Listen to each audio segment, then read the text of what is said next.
Good morning, good evening. Thank you for listening. This is an agricultural, horticultural show focusing on plant science, soil science, and microbiology. And the information is fact-checked, so it can be relied on in any of the papers or websites or discussion topics will be put in the description below where I can. And today, it's going to be it's going to be what a plant knows about its senses. Does it hear, or how it hears, how it touches, feels touch, how it smells, how it communicates. It's pretty fascinating. It's actually a course that I did quite a few years ago now at Tel Aviv University. And very interesting. There's two parts to the course, so I don't know how far we'll get to today. But all right, I'll give it another 60 seconds for folk to arrive, like Genetic Memory Farms. Hope you're healing up well, Buddy says. Yes, progressing nicely. Thank you. And I'm open for topics to discuss next week or the week after. I really like going through these courses that I've done because it's just basically me reading out the slides, these university slides that I've done. So it's I don't have to remember much. So it's easy for me. I've done quite a few courses. I'd be happy to elaborate on some more. If you'd like to let me know, that would be good. Not that many people are watching at the moment. But I really enjoy the plant science, soil science, and microbiology. It's just a fascinating topic. And I'm still studying. So this science is forever changing. So there's new concepts, techniques, and ways to do things, discoveries. It's such an interesting topic. So I'd like to share that because I genuinely like it. And quite good at it, apparently. Well, in Australia I am anyway. I like to focus on organic agriculture to be sustainable. Right, well, it's been 2 minutes. Let's just dive right in.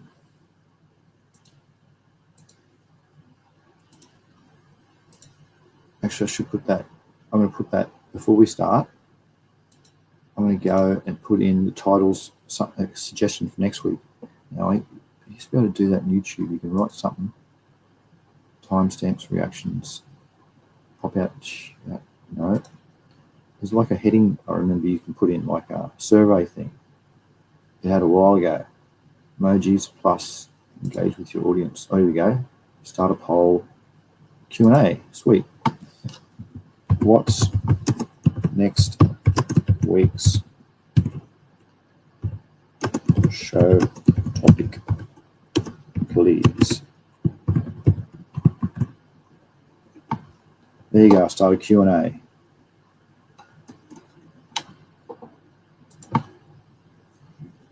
See if there's anyone replies on that one. That's cool. Now I can start.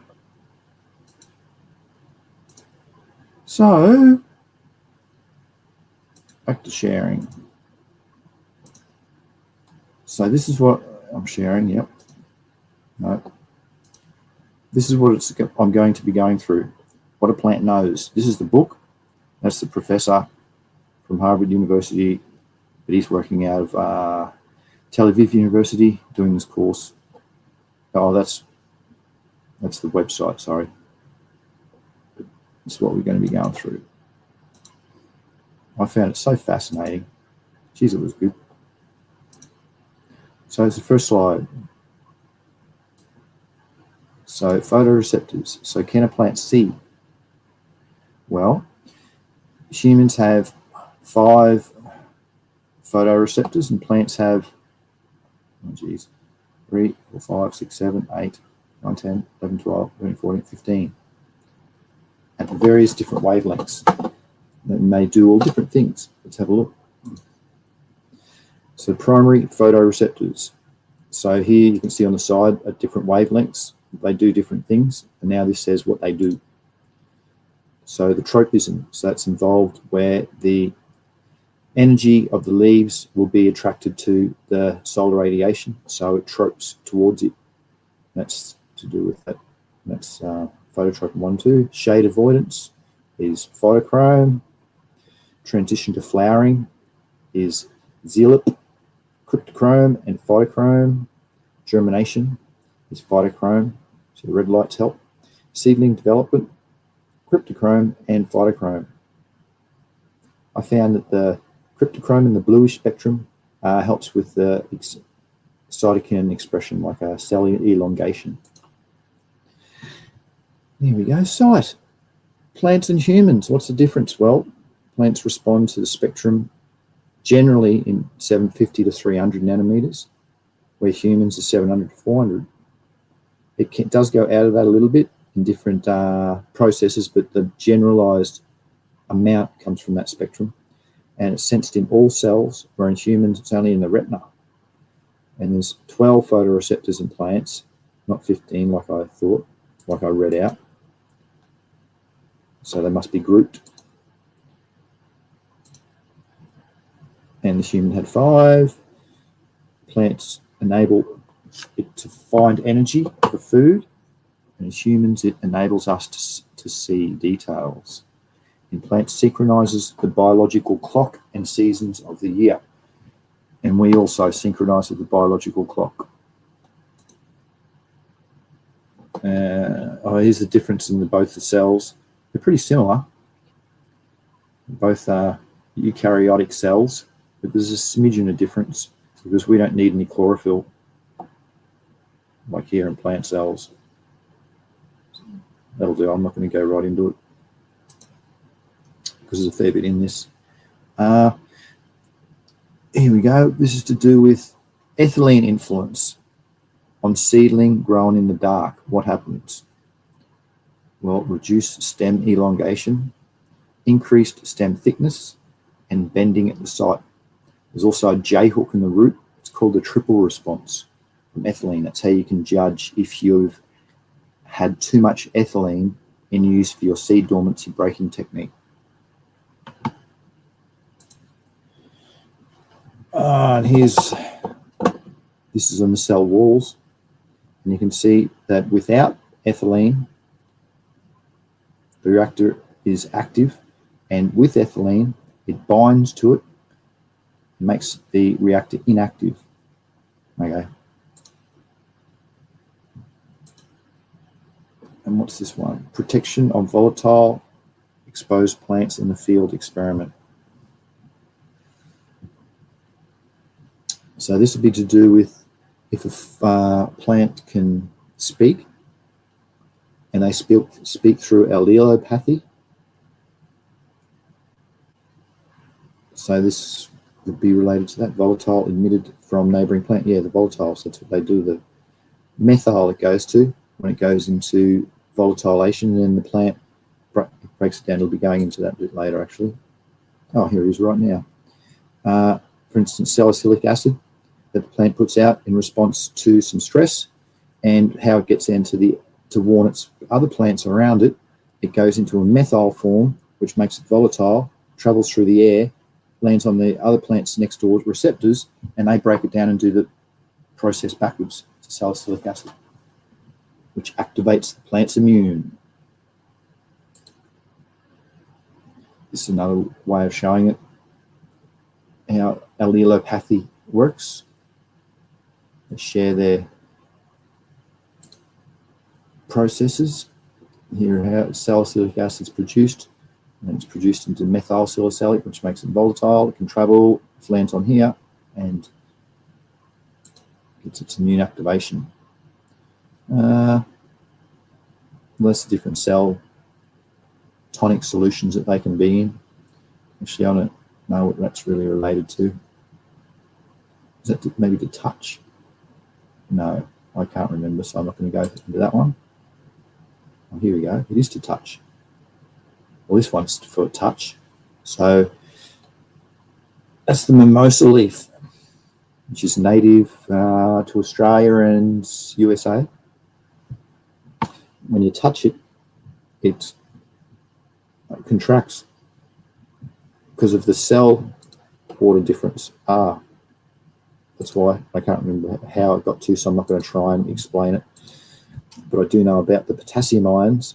It loses potassium ions, which results in a hypertonic environment around it, which therefore can pull it in, makes it flaccid, and contracts it. There's its process. Another one through calcium. So a depolarization of the membrane happens, then a spike in calcium concentration inside of the cell, and then it starts to produce calmodulin, which is a protein. Then that binds the calcium, binding of the calcium to the calmodulin, and then activation of the other proteins. You see, RNA has done its bit, and it sent the message out and activated on the process. The myosin gene is necessary for hair-like structures to be formed. Oh, okay.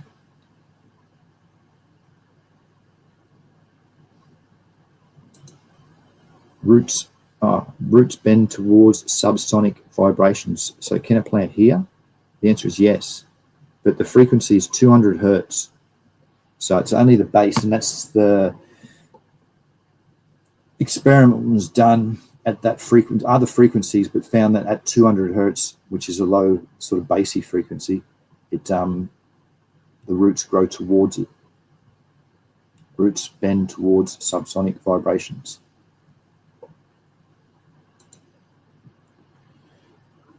Plants respond to leaf vibrations caused by insect herbivore chewing. So that's a study there. You can, if you want to look up, you can read about that one. And the leaf being chewed by the caterpillar, so it activates inside of it, and it can therefore put out its various pathways to ward off the chewing or the herbivore. Maybe it might be some sort of secondary metabolite that it wants to attract something to get rid of it, or it might want to defend itself, so it puts out that other one, secondary metabolite.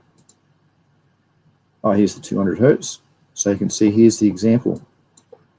So there's the control, and it's with the 200 hertz. So the speaker's here on the left, and you can see it's well and truly troping, you can nearly say, towards it. There's the studies down below, 2017. I should stop and see if anyone said anything. Mojo Rising. Hello, Mojo Rising. Nice to see you. Thanks for here. This is an agricultural, horticultural show. You're welcome to ask any questions. No question is dumb. I'm just going through a course, a fantastic course. So, yes, you said amazing. I hope that you're relating to the course. Mate, I'll get back to sharing. Because, yeah, a lot of people think that plants, they're just a plant. We can treat them at whatever we want. Who cares? Well, no. Plants do have memories. They do undergo stress like us. They do activate pathways, which is really bad, puts out reactive oxygen species and all sorts of harmful things. So there's, that's what this course is, summarizes those practices. So really all of my studies that I've done through the plant science, soil science and microbiology, it could be nearly summarized in this course with the sensations of a plant. Right, back to it. So phonotropism is when it tropes towards it. I hope I'm, can you hear me? Yep, good. That's good. So I just saw a message come up. I didn't want to, thought I'm not speaking. I've had that in the past. Wow. Make it big. Oh, wicked. That's cool, isn't it? It's not what I wanted, though. I wanted to make this one big. Ah, there it is. So phonotropism, growth towards sound. Calcium fluxes that signal change that lead to the bending of the roots. So that's how the practice actually happens, through calcium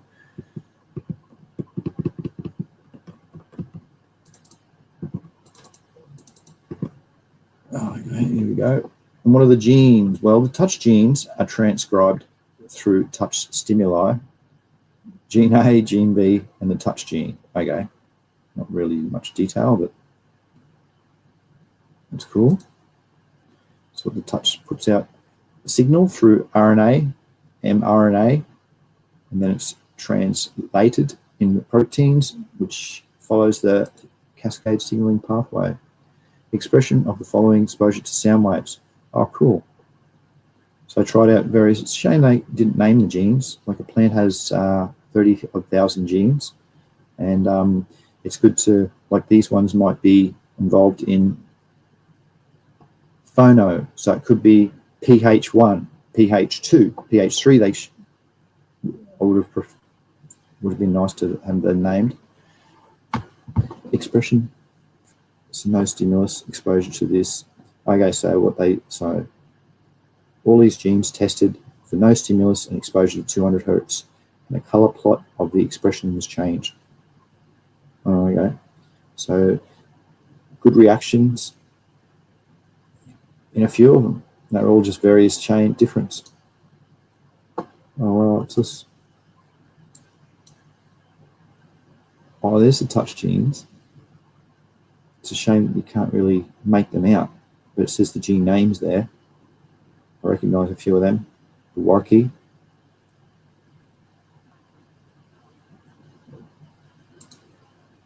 And sound waves alter calcium fluxes in the root of Arabidopsis plant after 200 hertz. Fluorescence indicates calcium levels in the cell. So they're going to put a stain in it and proved the point. Calcium fluxes signal change that lead to the bending of the roots. Sort of, that one was already done. Why is it not working? A gravitropic response. Well, gravity and then tropism's moved. So this might be when they took a plant to space to see if a plant does have a gravitropic response. And the answer is yes. Because in space, it did this. On Earth, it tropes towards gravity, the roots. And that's the general cells inside of the root, the makeup of it. The outside, the epidermis, the cortex, like when you eat a carrot. Endodermis right on the inside. And vascular tissue. Oh, like a carrot. I haven't been through these slides in, gee whiz, at least 5 years. So there's a lot of this is just coming from memory and from what I've also learnt. I can throw in little snippets. Zone of maturation, zone of elongation. Oh, okay. So the RAM, the root apical meristem, in there, in the quiescent center, and there it's different stages. So this is mainly for tissue culture. So you'd like to know these stages so you can take cuts. Observation. Roots bend in response to gravity. Hypothesis. The gravity sensor of roots is at the root tip. Conclusion. The tip of the root contains the gravity sensor because, I remember this, yeah, they burnt it and damaged it and proved that theory. So after 8 hours, look at that, it starts to go down again. So they damaged it and it stays the same.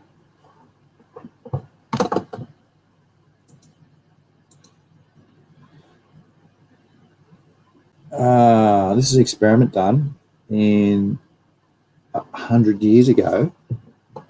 You can even try it again. But, let me try. The tip generates a soluble signal. So they used something that was porous, which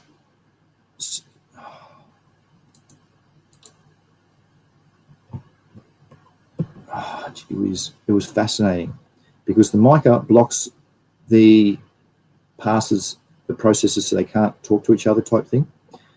And this was porous, so it could still allow the vascular bundle to send signals through. And that was the control. And that's the light over here. And I wanted to see, does oxygen flow from the SAM, the shoot apical meristem, down? And when it was blocked, it didn't. So it proved the theory.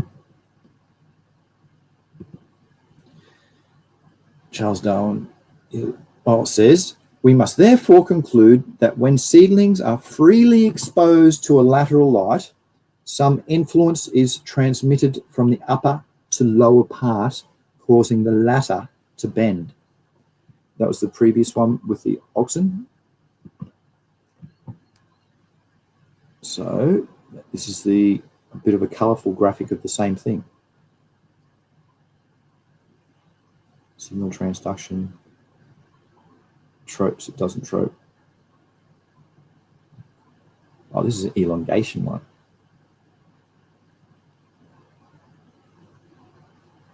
I can't remember, so I don't really want to talk about that one. Auxin functions. So it's going to get into a bit of that. Auxin's one of the phytohormones in plants that's extremely important. You can even say it's one of the main two. Actually, it's one of the main five. It's responsible for growth, phototropism, gravitropism, branching, seed development, meristem development, initiation of roots, and cell elongation. Okay, so high auxin concentrations inhibits elongation. So that's how it takes effects, because I'm not going to elaborate there. Lower concentrations promotes elongation of auxin. Because when you're doing your tissue culture, you want to make up your cytokinins to auxin ratio, keeping this into effect. Because too much auxin, you think, oh, I'll put heaps of rooting powder on, it'll be all right. Well, actually, no, it inhibits it. Move to a shaded side. This is auxin again, how it affects how plants bend and move. So the cell elongates by the cells stretching. See how the cells over here, epidermis, they've stretched, and here they've stayed the same. That's how it's tropes, and it moves. So cell elongation at one side results in shoot bending towards the light. Pretty cool. Plants are polar organisms. Auxin is produced at the shoot, at the tip. Yeah, auxin moves to the roots independent of gravity. Very good. There's a auxin maxima that you want to maintain, which is produced up there in the shoot apical meristem. Auxin responsive promoter, coding region for an auxin inducible protein. Okay, let's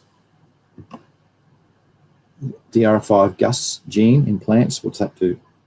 Well, that's right in the quiescent center there. So the blue color reports the presence of auxin accumulating in the meristem cells.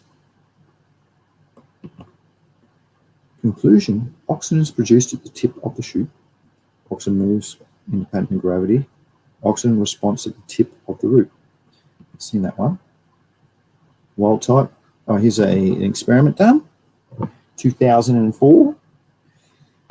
It shows a wild type over here and the gravitropic mutant on this side. So the wild type grows up and the gravitropic mutant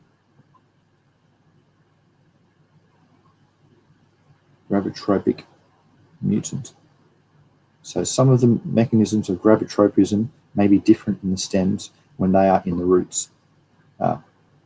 Should probably read it all first instead of trying to make sense of what it is. Very good. Angioplasty sensors, gravity. This is 2 days in microgravity and then 2 days in space, but under centrifugal force. So the different sensors that they proved in space by taking this plant in space in 1980. Did this experiment. Observation. All plants circumnavigate. Hypothesis. Charles Darwin says circumnavigation is hardwired into the behavior of all plants. And Mr. Johnson says circumnavigation results in gravitropism. Well, the conclusion, circumnutation is an inherent feature of all plants, and gravitropism mediates the period of speed of circumnavigation. You know, you see, I actually might show it. Plants have the ability to retain past events and recall memory. Oh, great. We're into the memory bit. What was it? I was going to talk about this. When plants move, oh, that'd be good to get up. Actually, I'm going to stop and find it right now because it would be very applicable. Momatic Meds, how you going? Nice to see you, mate. I'm looking for it's really cool. It's what's it called? Time-lapse photography of these events. So I can show you right now. I've kept it in my, it's not under there. No, gee whiz. Not sharing, no. Righto, let's have a bit of a plant metabolite. No.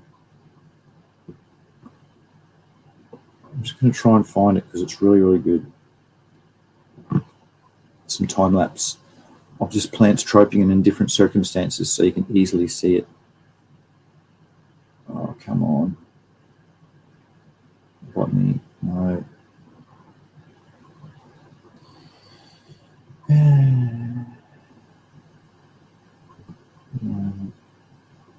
Oh, it's here. Feeding.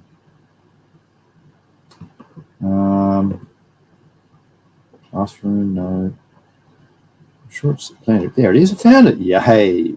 This is rad. I could nearly make a show just on this one topic. So I'll get back here and share it.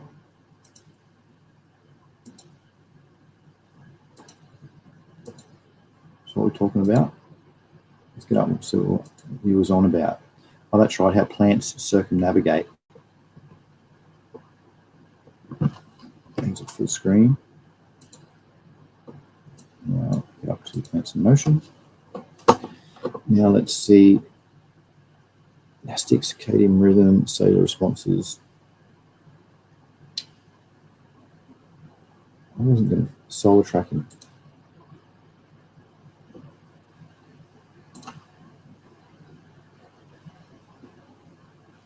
So this is a captured every 4 minutes over a 24-hour period. This 36-second video goes. So you can see when the sun comes out, it just moves with, they're like big solar panels. You can picture them as, they just want to angle towards the sun. And by the oxygen searching out the cells and stuff, you can understand a bit more how it happens. Now you can guess where at night, they're not really needed.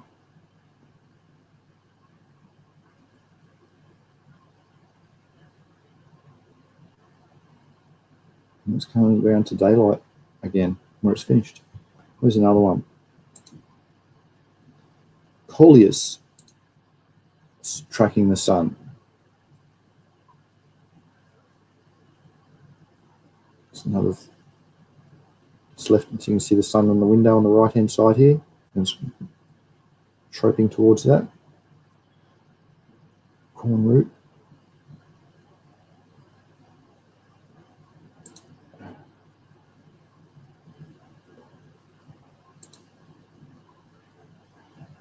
Yeah.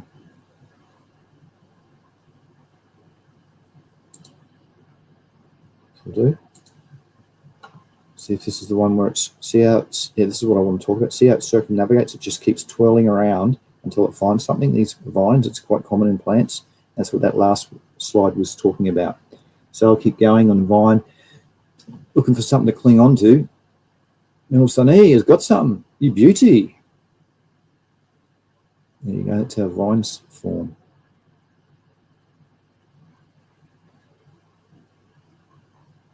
So this is over a 24-hour period, this 40-second clip. It's pretty cool, isn't it?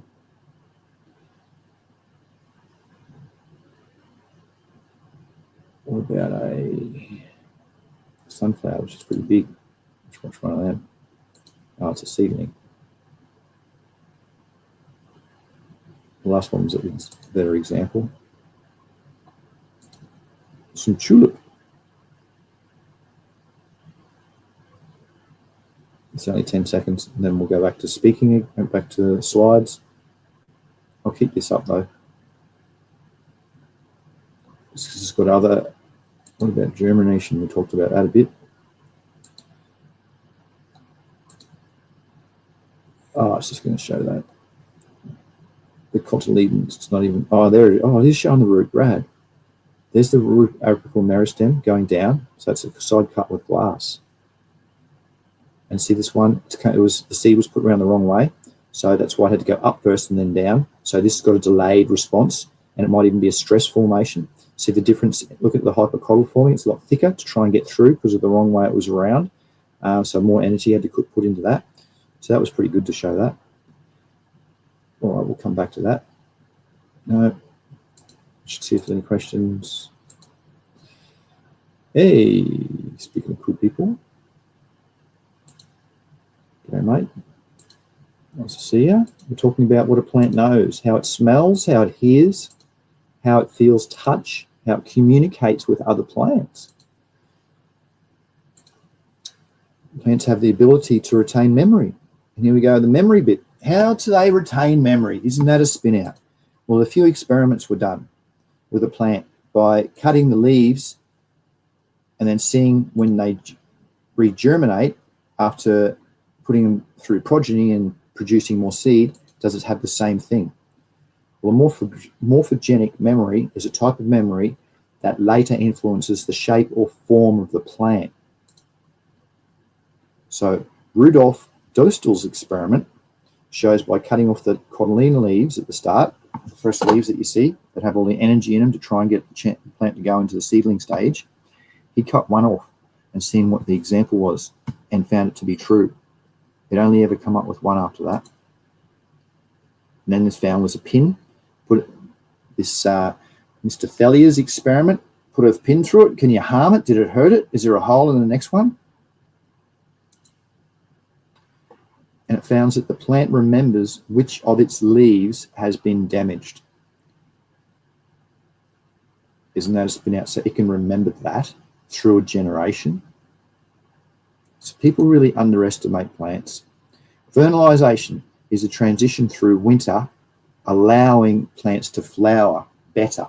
So it brings on a period because they've been cold shocked at the start. It pushes, what's the flowering hormone? FL1, florigen. It has a good promotion of florigen. So when FLC gene is active, it inhibits flowering. So you don't want that to happen, but that's what happened in vegetative form.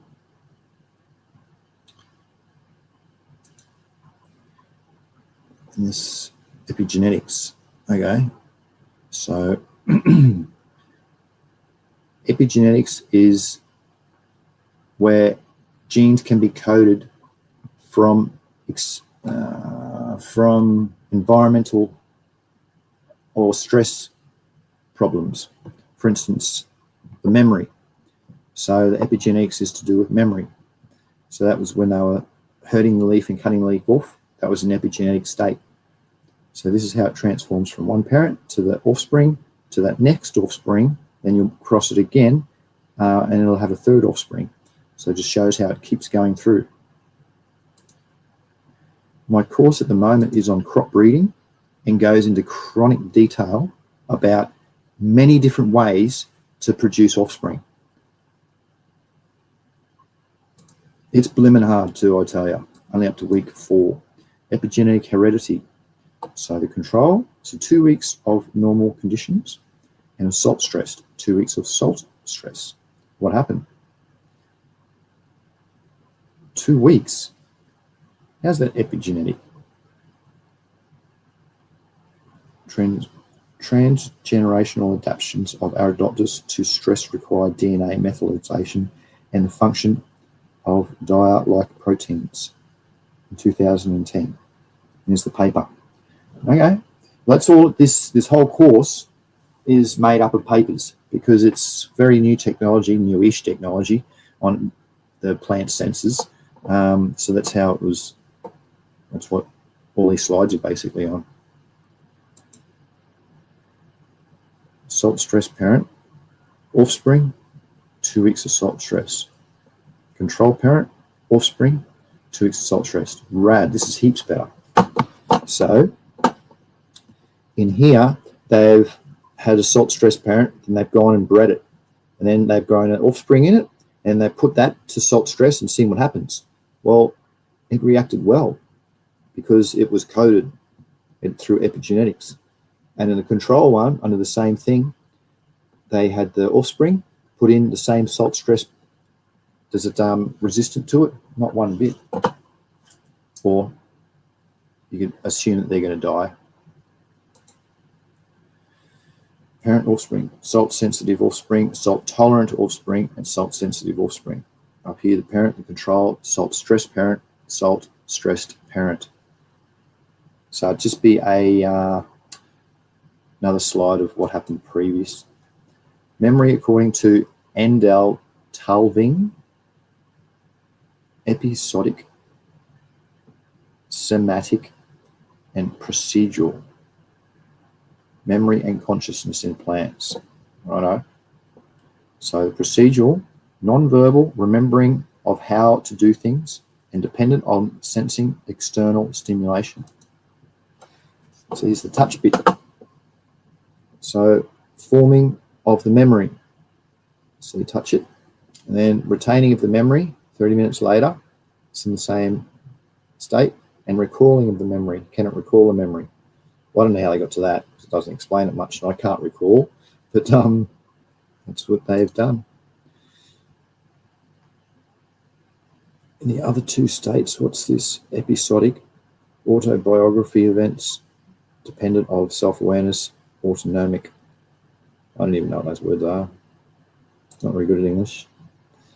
The lowest level of consciousness characteristic for procedural memory, anotic consciousness, refers to the ability of organisms to sense and react to external and internal stimulation, which all plants and simple animals are capable of.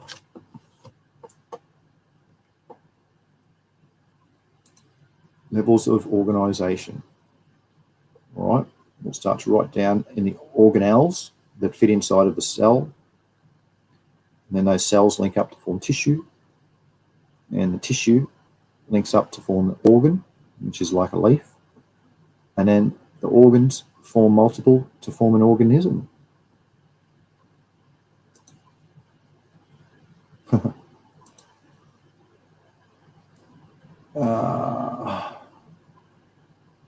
Different cells, secondary metabolites, light microscopy inside.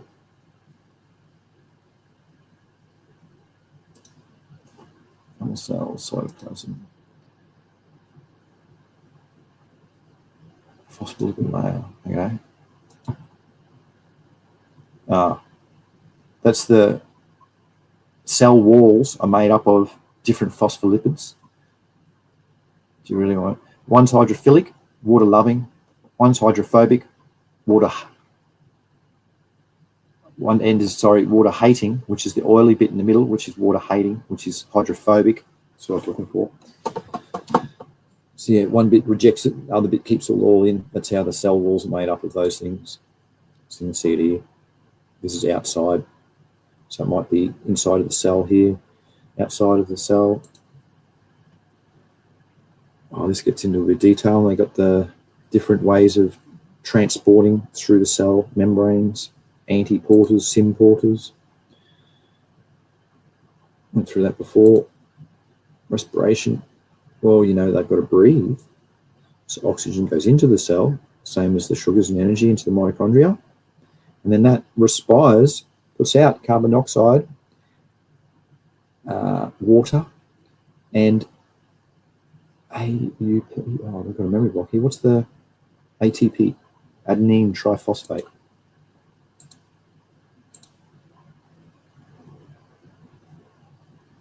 What's this saying? The plasmodesmata is a little link between the cells, and it's how they can communicate. Transmembrane plastids. Different types of cells in the plant, and one's the chloroplast, which does all the photosynthesis. The mitochondria produce the energy. Very good. The number of chloroplasts vary in different cells. A cell with very few chloroplasts and a cell with very many. So you can see all the green dots. They move around too, like you put it under the microscope. I've got a rad light microscope, and you put the cells underneath and you can see it. So up here at the moment, this might be, or here's a better example. This might be over here stimulated for light, so they've all moved to this side. And they slowly move around, like sort of slowish, but they do move. You can see it move. It's pretty cool. And chromoplasts are pigment plastid. They are cells containing chromoplasts, and each red dot is a chromoplast that contains carotenoids. Plastids inside the cell. The amyloplast is for starch. Breaking that down, it's also needed. Amyloplast, root cells containing amyloplasts that accumulate starch. It's also what's needed in germination. I taught you, what's the one? There's something you can simulate this enzyme to. You put it in your dormancy breaking technique. Oh, it's coming to me. Is it something to do with lead?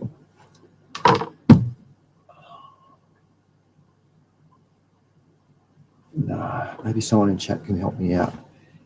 Oh, it's not hydrogen peroxide, it's something. It's not. Pyrite. It's pyrite. That's from my nanotechnology and agriculture class. Wow, see? My memory works sometimes. Yes, so you can put pyrite into a dish that you're germinating seeds with, and that will simulate the amyloplast enzyme, helping it out if there's not enough inside the seed to break. So that's how the germination thing happens. It breaks down the starch that's stored inside the cell, which creates the sugars, and it can start getting its energy. So if you've got dormant seeds, they might some of those pathways mightn't be working too well, so you have to back them up a bit. So chloroplast movement maximizing the absorption of light, medium light, low light, and intense light. Because the chloroplasts position themselves on the top of the cell, they spread out in the sheet to maximize the surface to absorb the area when there's low light. And when there's maximum light for full-on or intense light, you could say it's nearly bleaching when the light's too close. Chloroplasts reduce exposure to the light by aligning in vertical columns along the plant cell of the upper, shading the other ones. So they'll go vertically. Mitochondria and chloroplasts are a result of symbiosis of bacteria and eukaryotic cells. So in a symbiotic relationship, the bacteria gives up its genetic independence, providing the host with its ability to use oxygen to make energy, while at the same time itself being protected from the outside world by the host cell. It becomes the mitochondria. And in symbiotic relationship, the photosynthetic bacteria give up the genetic independence, providing energy and food for eukaryotic host, while at the same time itself being protected from the outside world, and that became the chloroplast.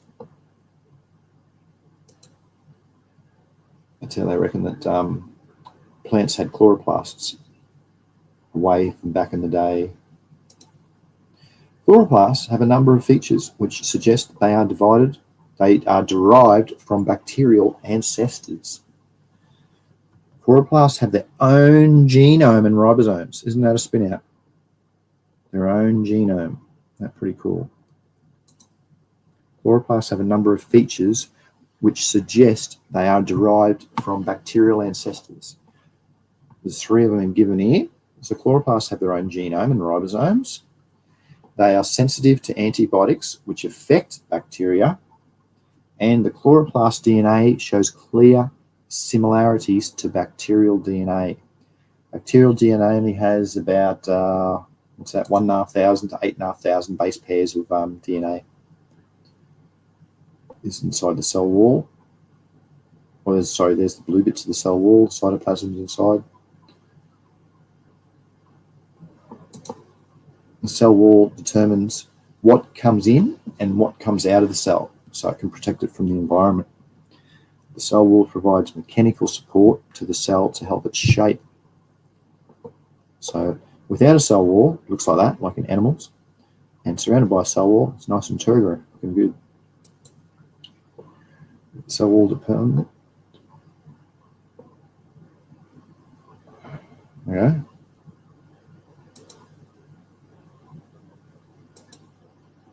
The cell wall of a plant is composed of fibers and beta-glucose, known as cellulose. So it's all the constituents of a cell wall. Pectin is a bit of hemicellulase and cellulose. Hemicellulose and cellulose. Pectin is a bit of lignin as well.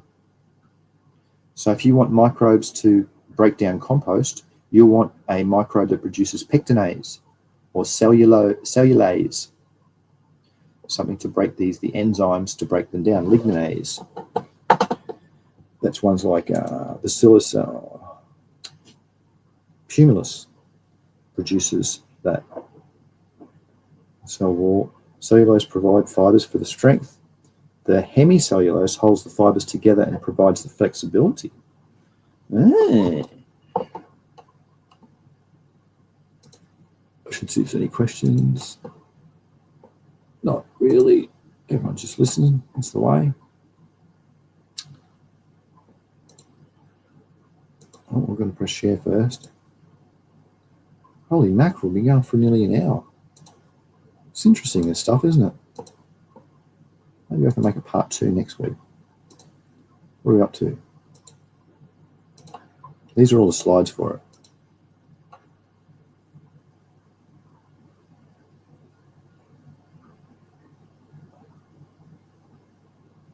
We haven't been in the root yet. We're up to the chloroplast bit.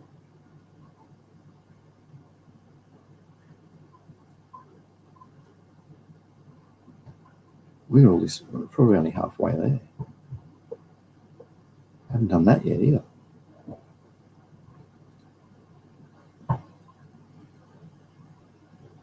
Oh. We could leave the last, because we haven't been through that one.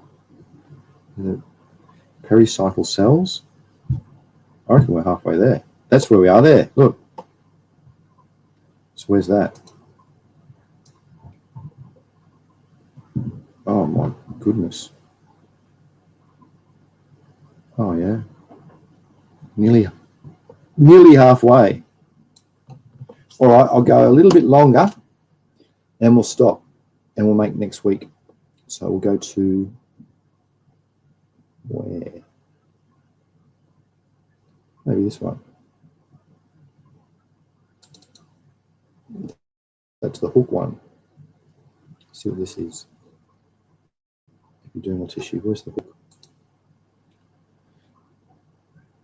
Trichomes have different functions. Root hairs. All right, we'll stop there on that one then.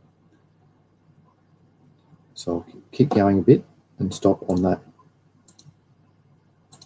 So I can divide it into next week. I like that idea. This one. So I'll keep going. So the vacuoles, that's just different. It's an organelle inside of the plant cell. That's where it stores all of the bad stuff, the waste. So for instance, if a plant picks up some toxic poison, some metal that it doesn't agree with, something like that, it will store it in the vacuole. It's got a lower pH than the cytoplasm, and it can successfully store it in there, and it just stores in there. So that's how plants bioaccumulate poisons and bad toxic elements that they can still survive. The vacuole. The vacuole is surrounded by a cell membrane called the tonoplast. Okay, very good. The vacuole is used for storage organic compounds. It also stores ions. It stores isolate materials that might be harmful to the cell. Plant cell elongation. So water is taken up by the vacuole, which expands due to an increased volume.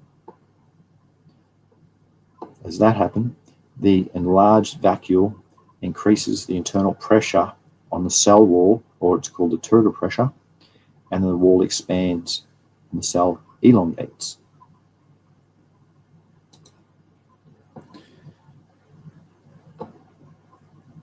Vacuole, what's this? Turgor pressure provides the plant with much support, structural support.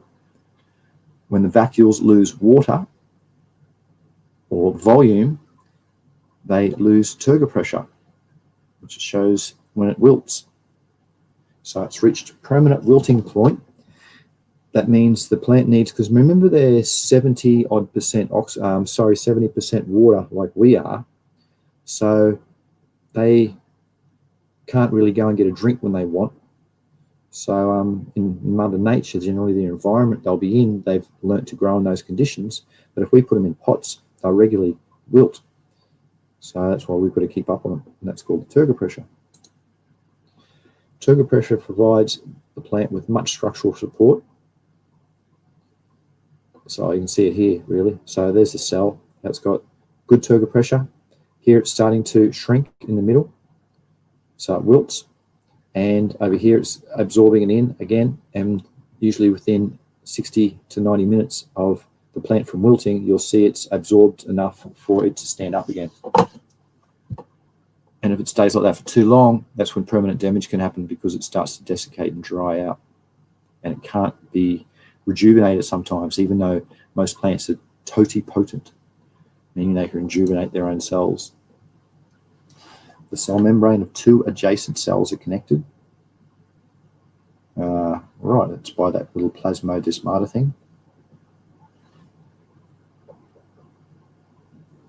Right. Plasmodesmata creates a continuum of cytoplasm and plasma membrane, between two adjacent cells. Actually, I went through that before. Plasmodesmata enables communication and exchange of materials between cells. Most cells of a plant are connected from the root up to the flower, all the way up this way.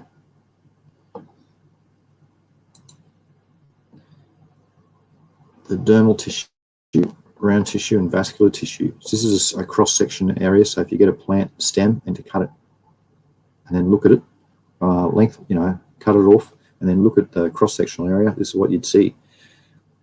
Generally, the vascular tissue where the xylem and phloem are, where it transforms all its liquid and sugars and phytohormones and stuff, ground tissue, and the dermal tissue.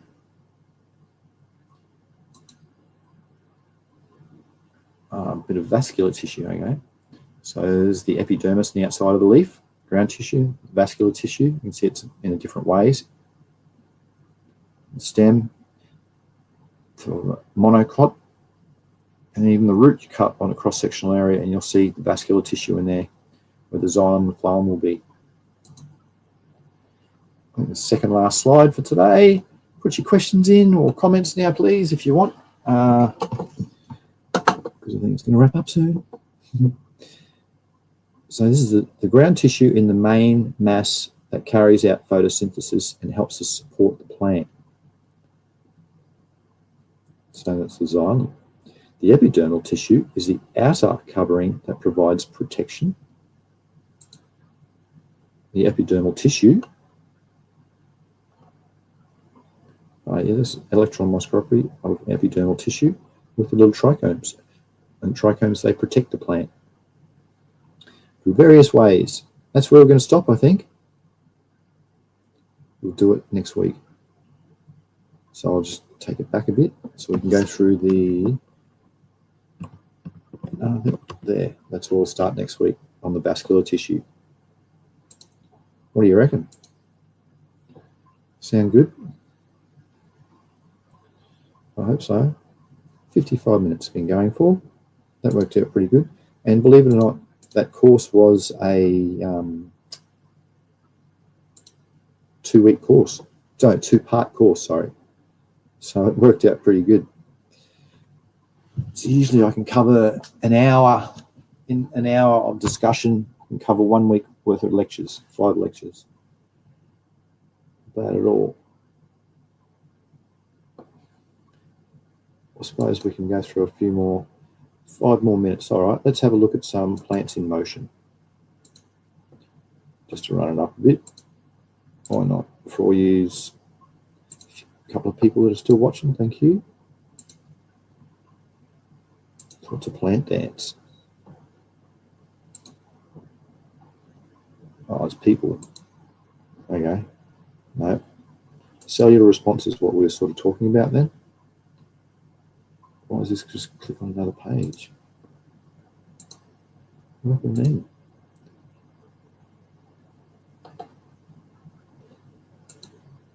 Okay, that link doesn't work. This is really old. Why are there a few? General growth, flowers, photomorphogenesis. Oh, you only got one, really.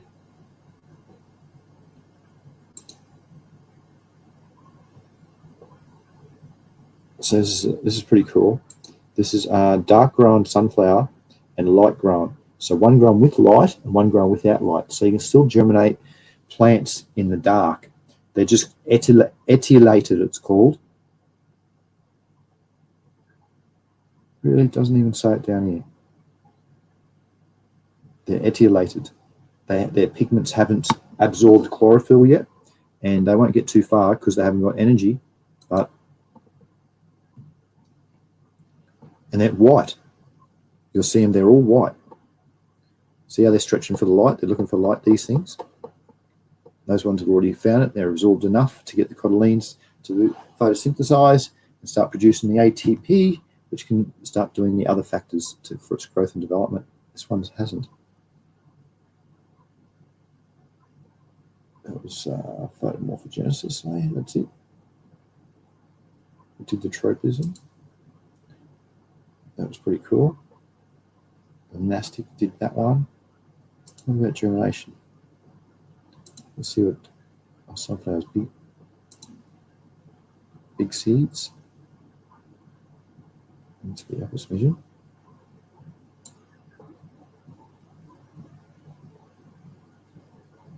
Oh, okay. So as the seedlings emerge from the soil, they are beginning to make chlorophyll and turn green. The cotyledons and apical hook quickly unfold, and as the plants emerge into the light, the seedlings elongate. Nutritional movement, rotation of the stems becomes more apparent in the darkness, and they can produce their energy. Okay.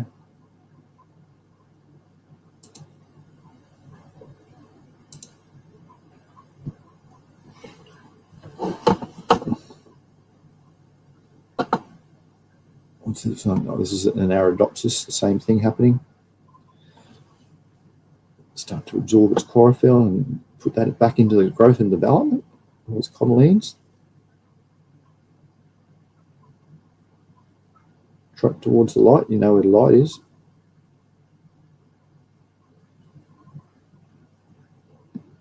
All right, I reckon we can do circadian responses next week.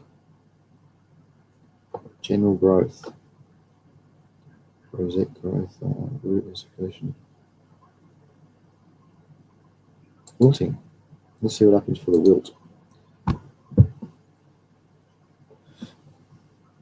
So water makes up to 95 of some fresh weight plants. Water is essential for all of its processes to happen. By filling the cells with water. Anyway, here you can see it start to slowly wilt. So it's already reached its permanent wilting point. Let's go back to here. So, see up here? That's good. Right then, you could say it's reached its permanent wilting point. So it's already too dry, and at that stage now, when the leaves are down, it's starting to go into stress. So you want to learn that point on where it is and recognize that is the absolute lowest you ever want your plants to be. Because start from here, they'll start producing abscisic acid and they'll go into a drought response. And then if they go too far into that, you'll have to snap them back out of that, and that's takes time. So it's really can be really detrimental. So it's a good spot to learn. Good learn this permanent wilting point, PWP. Because the opposite of permanent wilting point is field capacity. When everything's turgor, see, it just got fed now, watered, bang, it's coming back. It comes back quickly. That'll do. Yeah, we can go through a few of them next week. That was really good. I like that. GMF says, if germinating in the soil under the lights, they will grow up underneath. What distance should you use to prevent stretching? That's a good question. Well, it depends on what. If you've got something that's been germinated inside, that's been bred inside, it might be used to weak light. So if you put that outside, it'll just die. And the opposite, if you've got something that's germinated inside, it's germinated outside, and it's produced its progeny outdoors, and you're trying to grow that indoors, you might find that it stretches way too much for whatever light you've got. So you've got to learn what cultivars you have and know their light. So generally, the lights of manufacturers, they put an estimate on the distance that it should be kept. Like in vegetative, it might be 1 foot. 2 feet in vegetative, and flowering it might be 1 feet as an example. So you get to know that, I suppose, yourself on what amount of output that your plants can take.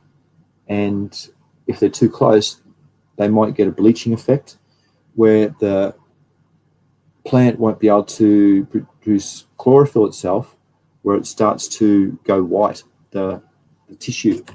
And then you'll know the lights are too close and too intense. So if germinating in the soil under the lights, they will grow up underneath. What distance should you use to prevent stretching? Well, keep them as close as possible if you've got a light, and then you'll know. So if you've gone into a bleaching effect, you want lateral growth. So if the plant keeps growing upwards, it's wanting more light. If the plant starts growing out sideways, that's when it's sufficient with its light, and it might end in the secondary growth phase, which is when the stem starts to grow widthways. I hope that helps, mate. Please update me if that didn't answer your question. Oh, what distance should you use to prevent stretching? Oh, g'day, Lene. If you're well, hello.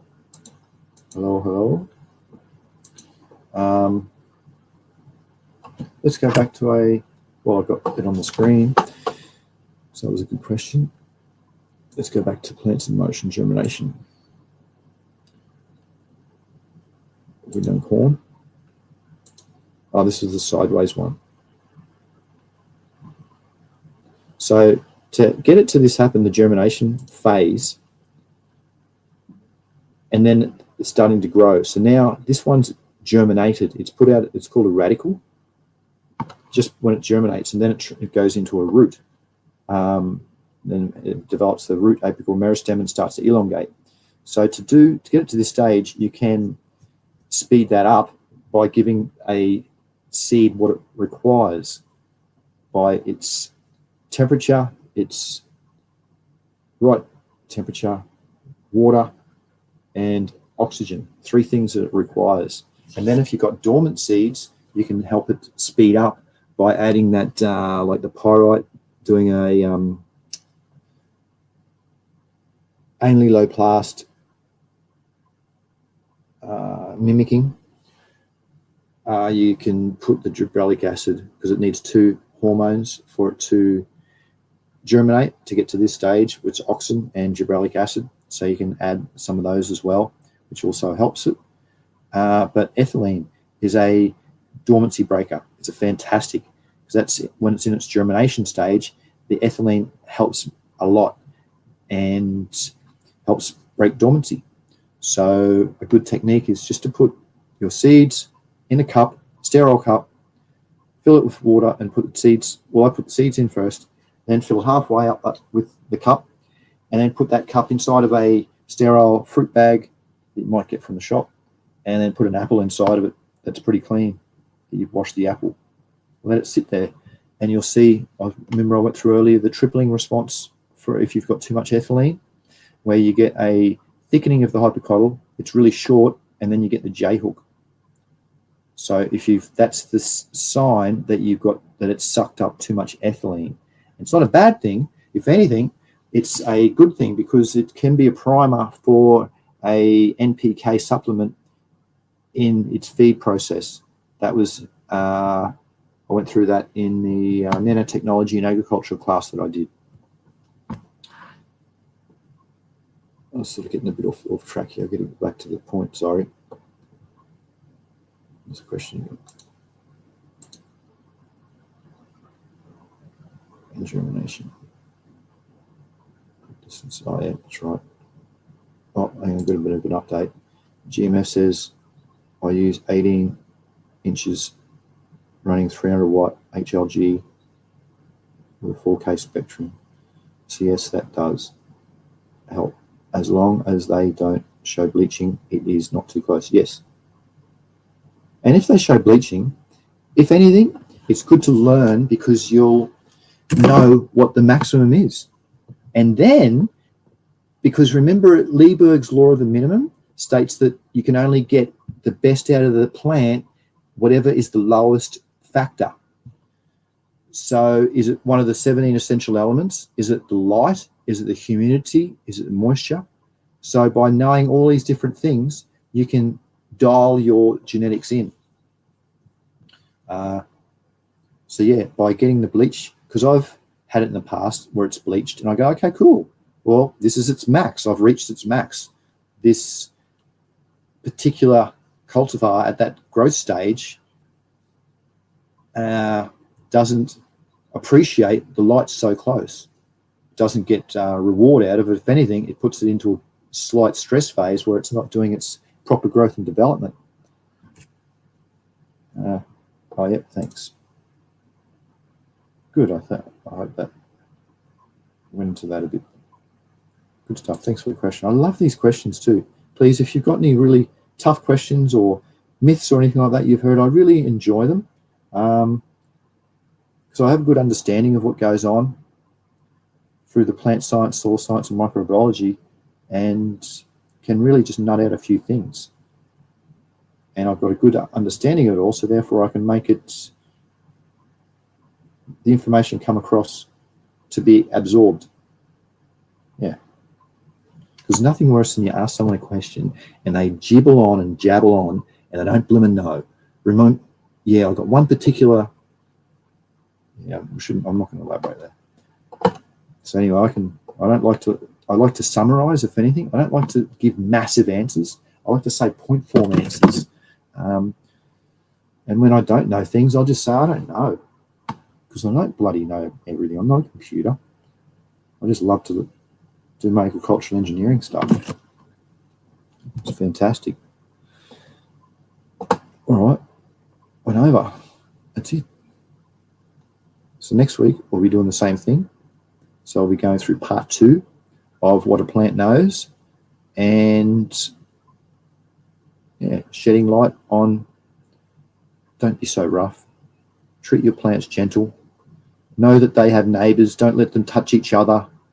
Even the slightest of touch. Yeah, I didn't even go into that about the breathing, about the pores of the cells if they're clogged. Actually, I'll just wait till next week instead of summarising now. But I really enjoyed today. Thank you for the people who contributed and said some stuff. And special thanks for the question. I love it. So next week, you're doing the same thing. Bring your questions. I'll show some more slides, shed some light on the answers, and we can do plant fun stuff together, and microbiology and soil science as well, mixed in with it all. Yay. Thanks for watching.